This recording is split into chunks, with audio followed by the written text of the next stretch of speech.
Good morning friends, welcome back to your channel Sneha ಸಂಗಮ.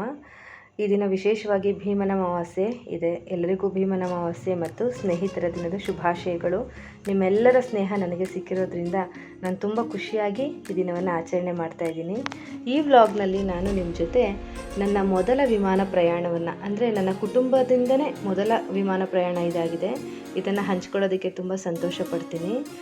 ನಮ್ಮ ಮೊದಲ ವಿಮಾನ ಪ್ರಯಾಣ ಎಲ್ಲಿಗೆ ಹೋದ್ವಿ ಏನು ಅಂತ ಹೇಳಿ ವ್ಲಾಗ್ನ ಮುಂದಿನ ಭಾಗದಲ್ಲಿ ನಿಮಗೆ ಗೊತ್ತಾಗ್ತಾ ಹೋಗುತ್ತೆ.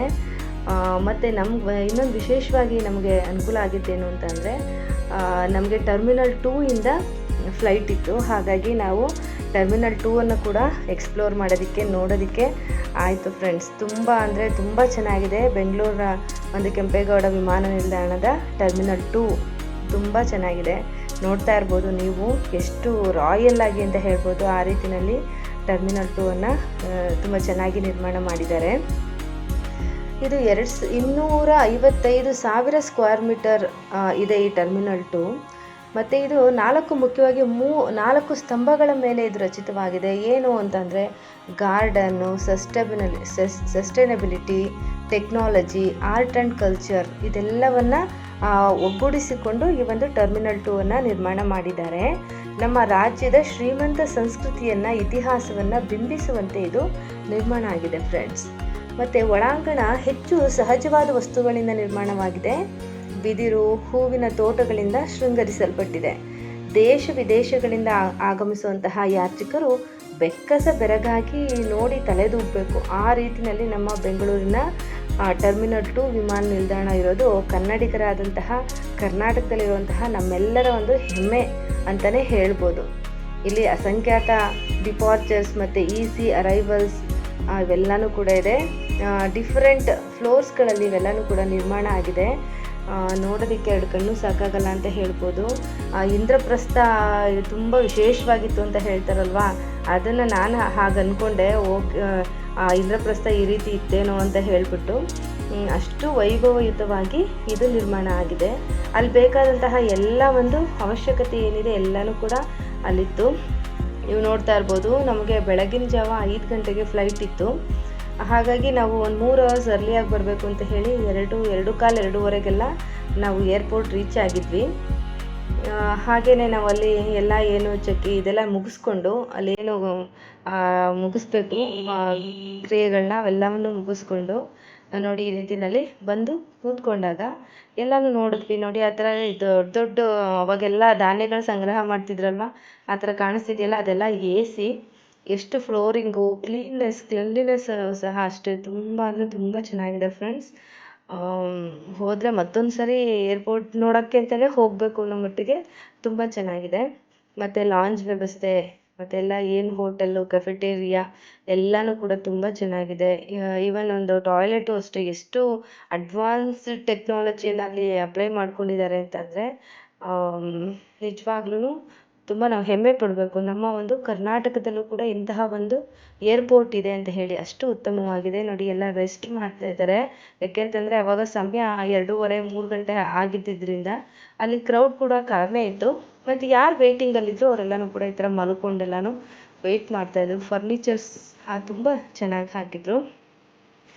ಒಟ್ಟಾರೆ ನಾವು ನಮ್ಮ ಒಂದು ಮೊದಲನೇ ವಿಮಾನ ಪ್ರಯಾಣ ತುಂಬ ಅಂದರೆ ತುಂಬ ಚೆನ್ನಾಗಿತ್ತು.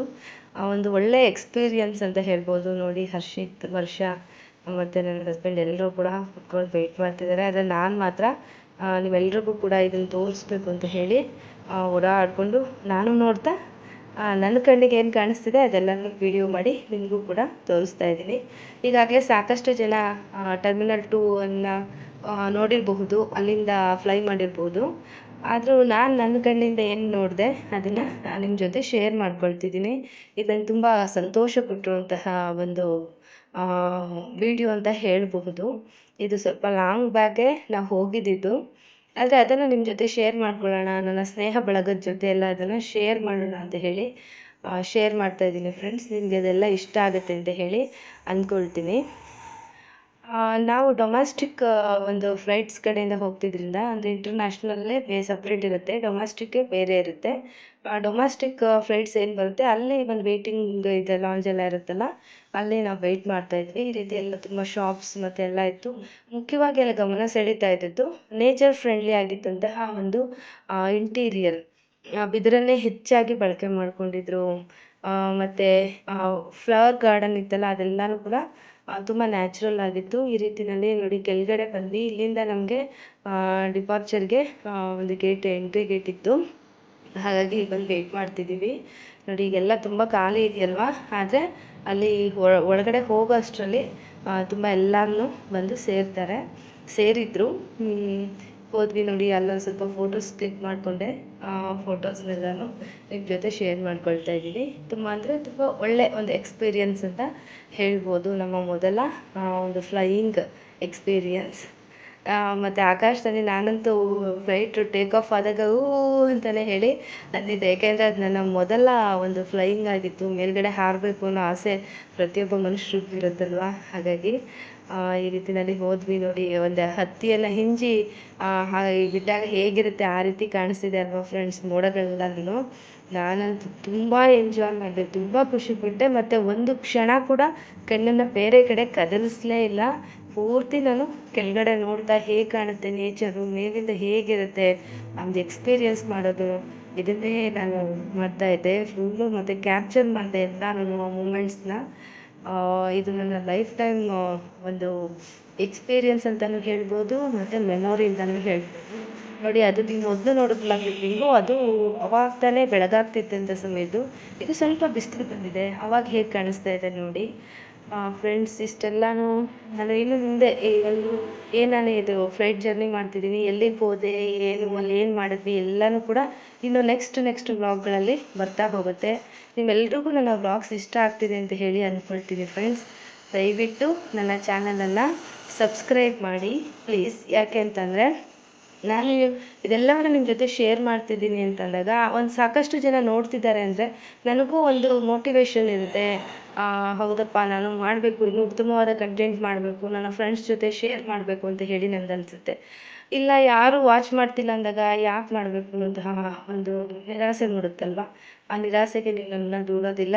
ನೀವೆಲ್ಲರೂ ನನ್ನ ಚಾನಲನ್ನು ಸಬ್ಸ್ಕ್ರೈಬ್ ಮಾಡ್ಕೊಳ್ತೀರ ಅಂತ ಹೇಳಿ ನಂಬಿದ್ದೀನಿ ಫ್ರೆಂಡ್ಸ್. ದಯವಿಟ್ಟು ನನ್ನ ಚಾನಲನ್ನು ಸಬ್ಸ್ಕ್ರೈಬ್ ಮಾಡಿ. ಮತ್ತು ಇನ್ನೂ ಅನೇಕ ವಂಡರ್ಲಾದಿರ್ಬೋದು, ಧರ್ಮಸ್ಥಳ, ಈ ಥರ ಟ್ರಾವೆಲಿಂಗ್ ವ್ಲಾಗ್ಸ್ ಹಾಕಿದ್ದೀನಿ. ಮತ್ತು ಇನ್ನೂ ನೀವು ಅದನ್ನು ಚೆಕ್ ಮಾಡಿದ್ರೆ ಗೊತ್ತಾಗುತ್ತೆ, ಡಿಫ್ರೆಂಟ್ ವಿಚಾರಗಳ ಒಂದು ವ್ಲಾಗ್ಸ್ ಎಲ್ಲ ಹಾಕಿದ್ದೀನಿ. ದಯಮಾಡಿ ನಿಮಗೆ ಅನುಕೂಲ ಆಗುತ್ತೆ ಅನ್ನೋದನ್ನು ನಿಮ್ಮ ಫ್ರೆಂಡ್ಸ್ ಆ್ಯಂಡ್ ಫ್ಯಾಮಿಲಿ ಕೂಡ ಶೇರ್ ಮಾಡಿ. ಆದಷ್ಟು ಹೆಚ್ಚಿನ ಸಂಖ್ಯೆಯಲ್ಲಿ ನನ್ನ ಒಂದು ಚಾನಲನ್ನು ಸಬ್ಸ್ಕ್ರೈಬ್ ಮಾಡಿ ಫ್ರೆಂಡ್ಸ್, ಸಪೋರ್ಟ್ ಮಾಡಿ ಅಂತ ಹೇಳಿ ಕೇಳ್ಕೊಳ್ತೀನಿ. ನೋಡಿ ಈಗಾಗಲೇ ಫ್ಲೈಟು ಇದಾಗೋಕ್ಕೆ ಬರ್ತಾ ಇದೆ ನೋಡಿ. ಬಂದು ಇಳ್ಕೊಂಡ್ವಿ, ಮತ್ತು ಅಲ್ಲಿಂದ ನಾವು ಹೋಗ್ತೀವಿ. ಈಗಾಗಲೇ ನೀವು ಈ ರೋಡ್ ನೋಡ್ಕೊಂಡು ಗೊತ್ತಾಗಿರ್ಬೋದು ಎಲ್ಲಿ ಹೋಗ್ತೀವಿ ಅಂತ ಹೇಳಿ. ಮುಂದಿನ ಬ್ಲಾಗ್ನಲ್ಲಿ ಅದನ್ನೆಲ್ಲ ತಿಳ್ಕೊಳ್ಳೋಣ ಫ್ರೆಂಡ್ಸ್. ನನ್ನ ಈ ಒಂದು ಬ್ಲಾಗನ್ನು ವಾಚ್ ಮಾಡಿದ್ದಕ್ಕೆ ನಿಮ್ಮೆಲ್ಲರಿಗೂ ಧನ್ಯವಾದಗಳು ಫ್ರೆಂಡ್ಸ್. ದಯವಿಟ್ಟು ನನ್ನ ಚಾನಲನ್ನು ಸಬ್ಸ್ಕ್ರೈಬ್ ಮಾಡಿ, ಸಪೋರ್ಟ್ ಮಾಡಿ. Friends, bye, take care, have a nice Sunday.